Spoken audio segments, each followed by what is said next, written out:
नमस्कार मंडळी, हे बघा आमचं गहू पेरलेलं तर प्लॉट. आता काल गहू काढून झाला आहे, मळणी केली आणि आता ह्याची नांगरणी करत आहे. हे बघू शकता. आता आम्ही भातासाठी हे असं प्लॉट तयार करणार आहे. ते शेणखत आणून टाकलेलं आहे, पसरवायचं आहे.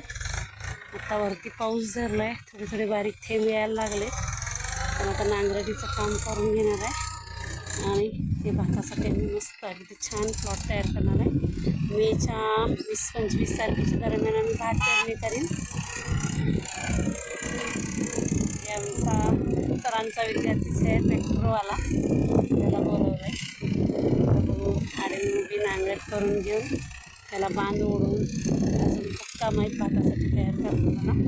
नाही बघू शकताय ह्याच्यातले असलेले किडे काही खायला कावळे वगैरे कसे आमच्या मदतीला आलेत. ह्याच्यामुळं कीड सगळी आटोक्यात येते. असे पक्षी वगैरे शेतात आले तर